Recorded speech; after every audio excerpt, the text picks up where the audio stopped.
Hey there, and welcome. Today, we're going to dive deep into the invisible world of chemistry. We're talking about the secret energy deals, the costs and the payoffs that happen every single time something changes, whether it's a tiny little atom or just a grain of salt dissolving in a glass of water.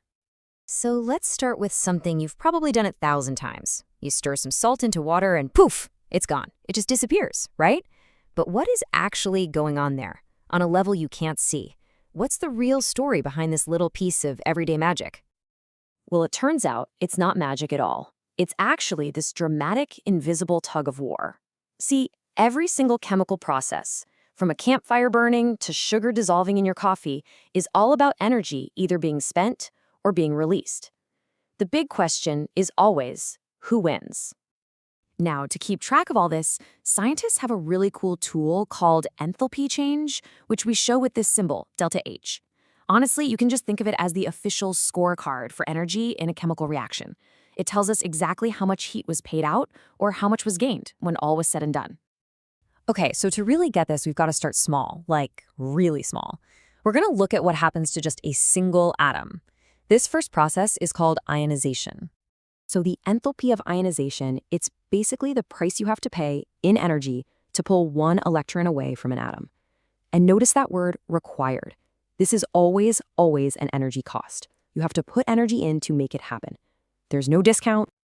The process itself is actually pretty simple. You start with a perfectly happy, stable atom. Let's use sodium as our example. Then you have to invest a little energy, kind of like paying a toll, to just pluck one of its electrons away. And what you're left with is a sodium atom that's now got a positive charge. It's an ion. And if you were to write this out in chem speak, this is what it looks like. You have your sodium atom in gas form, Nag, and it becomes a positively charged sodium ion, Na+, because it lost that one little electron, E-. So what's the price tag for this change? Well, for a whole mole of sodium atoms, it costs 494 kilojoules of energy. And here's the most important part. Look at that plus sign.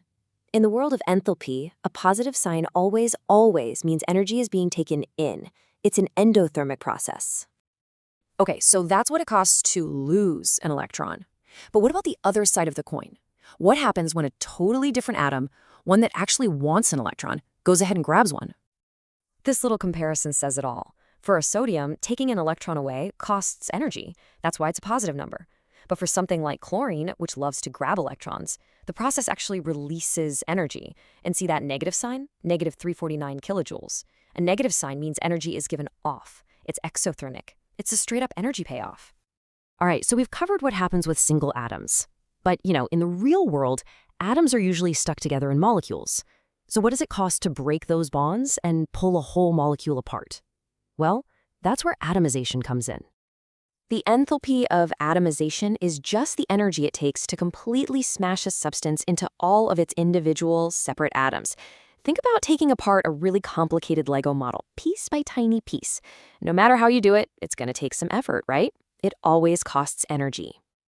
Let's start with a really simple one, chlorine gas. In nature, exists as these little pairs of atoms bonded together, Cl2. So atomization here is just the process of breaking that one bond to get two separate individual chlorine atoms. And the energy cost to snap that one bond for a mole of chlorine? It's 242 kilojoules, and yep, you guessed it, it's a positive number because breaking bonds always requires an input of energy. Okay, now let's get a little more complex with methane, CH4. You've got one carbon atom attached to 4 hydrogen atoms. So to atomize this thing, you have to break every single one of those 4 bonds to end up with one lone carbon atom and 4 lone hydrogen atoms. And look at this. This just shows you the cost of complexity. The energy required to do this is a whopping 1,660 kilojoules per mole. That huge number is a direct reflection of just how many strong bonds you have to break to tear that methane molecule apart. All right, we've talked about changing single atoms and breaking apart molecules. So now, finally, we can go back to our original mystery. What is really going on from an energy perspective when we dissolve salt in water? You can think of dissolving as a fascinating 2-act play. In Act 1, you have to spend a ton of energy just to break apart the salt crystal. But then, in Act 2, you get this huge energy payoff when water molecules swarm in and surround those newly freed ions. So, Act 1 is all about something called lattice enthalpy. That's just the fancy term for the massive energy bill you have to pay to shatter that super strong sodium chloride crystal and set the ions free. And how much does it cost? An incredible plus 790 kilojoules per mole. I mean, that is a huge energy barrier.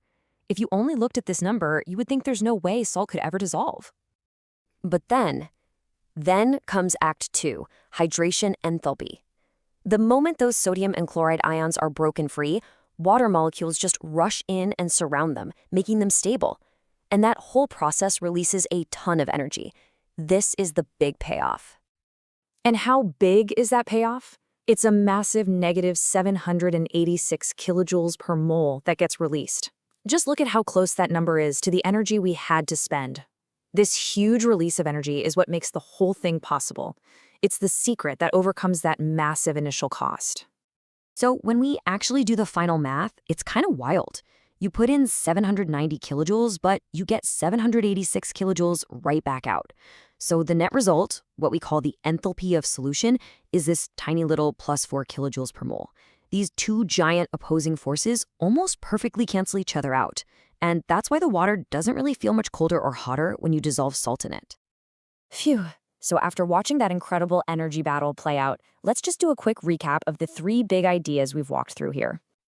So we saw that ionization, losing an electron, and atomization, breaking a molecule apart, they always cost energy. The energy flow is always in. They're endothermic. But solution, the act of dissolving, that's our tug of war. The net result can be energy in or energy out.